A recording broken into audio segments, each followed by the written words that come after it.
Cool everyone, and welcome back to Matt Made. Today I want to do something a little different. So, I love cooking, and you know that, and I have lots of different influences of cooking, but one thing I am absolutely not good at is baking. But I know that you want to see a dessert. And Tyler has taught me a little bit about baking, so I have taken baking and I've put it to an extremely easy level. So today, we're going to make some yellow mug cake, we're going to put a ball of ice cream on top, and at the end, listen to this, I'm going to make a homemade chocolate sauce in the microwave. This requires no stove, no oven, and it probably cost me like $1 at most. So come on over here and we'll check out the ingredients.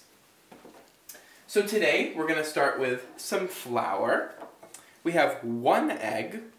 We have some regular white sugar. Some already melted butter. We have some vanilla. This is the cheap kind. If Ina Garten was here, she'd yell at me because she always says good vanilla. Some salt. Some milk. And for our chocolate sauce, it's simply cream and chocolate. So let's start with some of the baking. So the first thing you want to do is take 2 tablespoons of butter.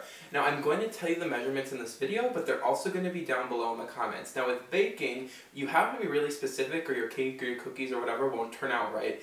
Thanks for teaching me that, Tyler, because I like to throw stuff in and willy-nilly, but alright, anyway. So we're going to put in the 2 tablespoons of melted butter. Make sure your melted butter is at room temperature. Otherwise, when you crack your 1 egg in, it is going to scramble, and no one wants a scrambled egg cake.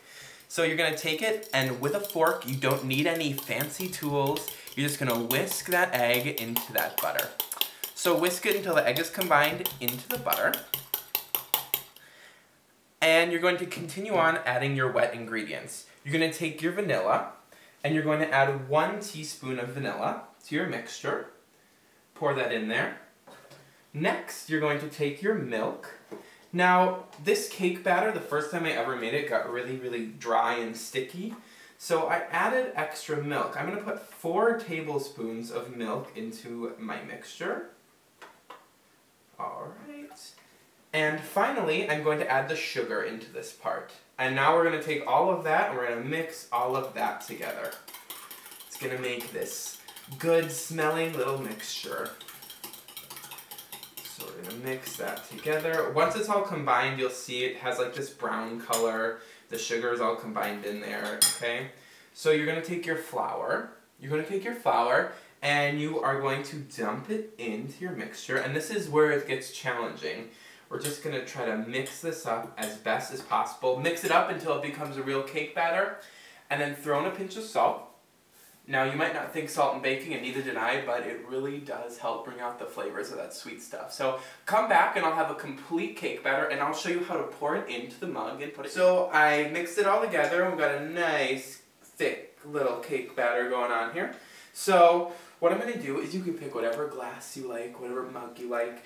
I've been collecting Nutella jars, so that's why I've been cooking these in lately. So I'm going to use my Nutella jar, so if you come on down here with me, I'm going to pour it in. You don't want to fill this up all the way because it's got that egg in there, so it is going to just nicely go into there. That's all you need, really. Maybe a tint more. Alright, and this is a recipe for 2 mug cakes. So you only need 1 egg for 2 mug cakes. So I'm going to take this, I'm going to put it in the microwave for about 50 seconds. After 50 seconds, I'm going to check to see if it looks moist enough. Be careful not to over microwave this because otherwise it'll get dry and crusty and yucky and it'll stick a lot to the cup and we don't want that. So I'll show you it after it's been in the microwave for 50 seconds.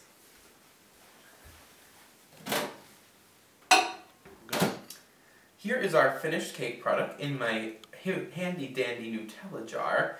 And if you look in, it's a nice, moist, spongy cake. And if you are feeling hungry, if this is your dessert, if you're in a rush, then you can go ahead and put a spoon into this warm cake. But I'm going to put it in the fridge for a little while to cool it down because I'm going to put some ice cream on top of it and we'll make a chocolate sauce. So, for the chocolate sauce, if we look, all I've done is broken up half of a semi-sweet chocolate bar, and I've poured cream over the top. I will put in the exact measurement in the recipe, but remember in baking you need exact measurements. And into the microwave it goes. So I'm going to watch this, and about every 30 seconds I'm going to stir that to make sure my chocolate doesn't burn and get yucky. You want a nice, glossy, beautiful looking chocolate sauce. Come back and join me and I'll have that nice and beautiful, glossy chocolate sauce. Alright. This is the good stuff. Take a look at that. Nice, glossy chocolate sauce. It took me 30 seconds to make this. It was homemade, and now I look even fancier and better of a baker. So let's go to the best part, the assembling of it. So here I just got some vanilla ice cream. You can put whatever kind of ice cream you want on it. You don't even have to put vanilla ice cream on it. So I'm just going to take one nice scoop of vanilla ice cream, plop it on top, and I am going to take my chocolate sauce and drizzle it over the top. I cannot wait to try this. So if we look at this, we've got our nice little cake on the bottom here, we've got our ice cream and our chocolate sauce on the top, and now it's my turn to try it. So I'm going to go in for a bite with all three things in it. That's a Matt made dessert for you. So it's good. It's spongy, it's creamy, it's chocolatey, it's everything I want in a cake, and it was so freaking cheap. So cheap. So I will see you next time on the next episode of Matt Made. Don't forget to subscribe, and don't forget to check out my last video of some nice stuffed pizza breadsticks. I will see you next time. A toot!